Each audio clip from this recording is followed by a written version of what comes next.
Okay. Hello, everybody. Thank you so much for being here in our micro teaching session. Today is Thursday, November 6th, and it is 7 p.m. in Colombian time. I'm going to present this small class on phrasal verbs. Again, since this is a small example of a micro teaching class, I will show only a few examples and leave some activities for our students to do in their own time. Speaking about phrasal verbs, we can begin with a general explanation. In my words, a phrasal verb is a verb that is followed by a preposition or an adverb, or it could be both, which is a compound verb, but it only expresses one meaning. So, in other words, a phrasal verb is when you combine two or even three words, including a base verb, but the whole thing acts as one verb that is different from the base one used. For example, to pick is different from to pick up or to pick out. So I'm aware that that is a lot of information, but we are going to explain a little further after.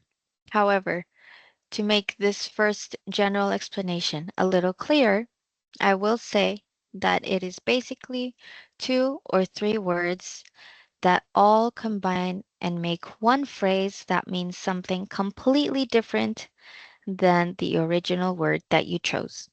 So, this is what we are going to be talking about today. I will make a note before we go deep into the four types of phrasal verbs that we can find. So, many phrasal verbs, for example, will use the same base verb or the first word, but with different adverbs and prepositions after the same base verb. And that will create phrasal verbs with entirely different meanings. Similar to how we said here, to pick alone as a verb is very different from the expression or the phrasal verb to pick up or to pick out. So that is just a quick note that I wanted to leave with you first. Now, for the sake of micro teaching and not taking too much of the time, I will send this link to the chat that we have in our class. However, what we see here is a gentleman showing us a fun way to learn 50 English phrasal verbs with acted out examples. So he will show, for example, how he picks up, puts down, um, throws up, different um, different phrasal verbs that you can find in regular contexts. So after watching this video, which I will again send to you in the chat, we are going to identify the different types of phrasal verbs. So there are four different types or categories, depending on how you see it, of what we consider phrasal verbs. I'm going to explain first the transitive, then intransitive, and separable and non-separable. I guess it's pretty easy to remember those names because they are so similar. So first of all, we are going to see the transitive phrasal verbs. I don't want to saturate with too much information, so I'm going to give a small like cheat sheet, like they call it, at the end so that you can see just different types of things that you will use in real life. However, this is just a grammar-based explanation that I wanted to give in the beginning before we use them in regular conversation. So, to explain transitive phrasal verbs, these verbs will require an object to complete their meaning. What does that mean? Well, the object can come either before or after the particle, so it is a little more versatile. It does not need to be first the verb and then the rest of the words that you decide to put after. For example, if you say the phrase, she turned off the lights, turned off would be the phrasal verb that we have in this sentence. And we identify that lights is the object. It is the noun that we put as something that is affected by an action. So I put this note here. She, whoever she is, performed an action over the light. So again, we identify that the transitive phrasal verbs have an object that has to be affected by this specific phrasal verb. So next we have intransitive phrasal verbs. These are verbs that do not require an object to complete their meaning. It can stand alone and it does not need to have an explicit object being acted upon in the moment. So, as I just said, they can stand alone in a sentence without needing directly an object right next to it. For example, if I have the sentence, the car broke down, down adds to the meaning of broke, but there's no direct object. For example, I can say the car broke down this or the car broke down that object. But since we're already talking about the car, we do not need to follow this phrasal verb broke down with another object. Unlike the first example, like she turned off the light. If we follow that past example and just say she turned off, she, whoever she is, would be the one affected instead of being obvious that the light is the thing that was turned off. We would think that she was the one affected and it would not make sense because that cannot stand alone. But again, since this one can, we have to we have to show only the information that's relevant to the whole phrasal verb. So again, if we say the car broke down, down again adds to the meaning of broke. So we know that the car is the one that encompassed all of this action of breaking down. So there's no direct object. We know that the car did not break down a thing. It would be different if we say the car ran over the piece of trash on the street, like the car went on top of it. Since it's not something that the car did, but something that the car was a victim of, then we leave it alone and just say the car broke down.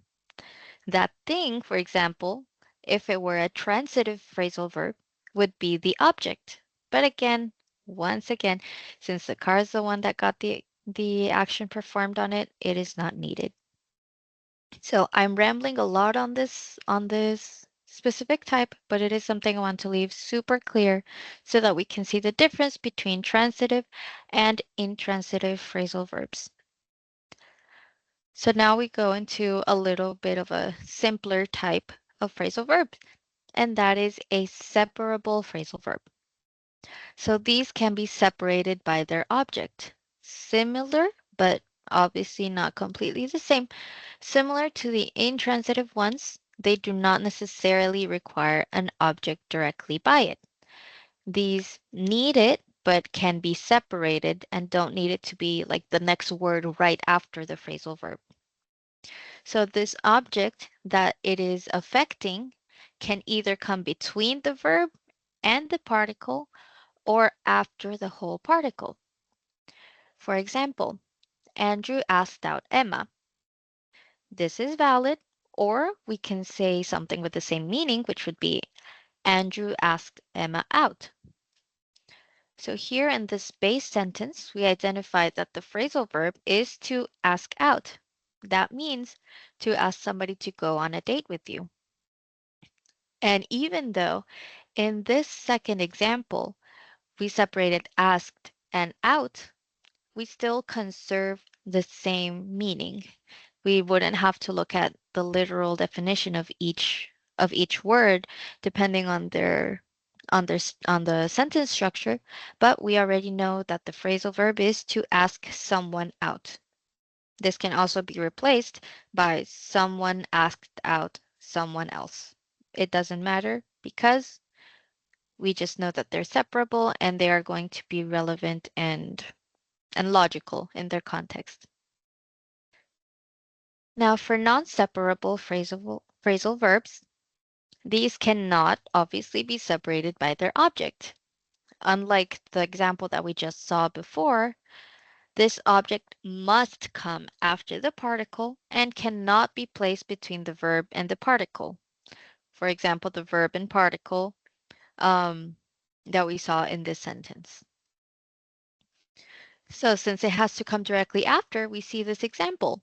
She looked after her pets.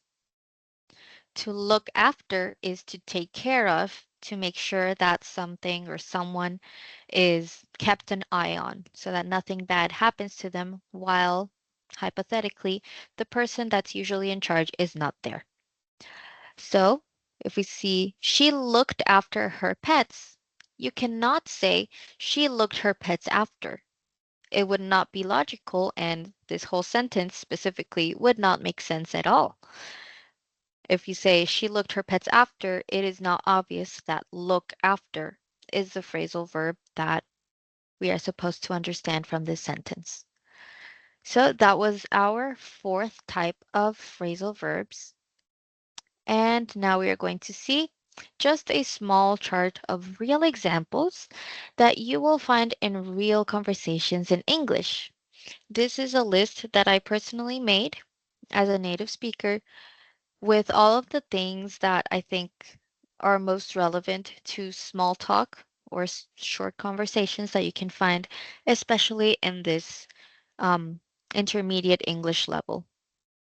So, some things that I've heard being said in real conversations include carry on, which is to continue something, get up, which is to stand on your feet, literally or symbolically.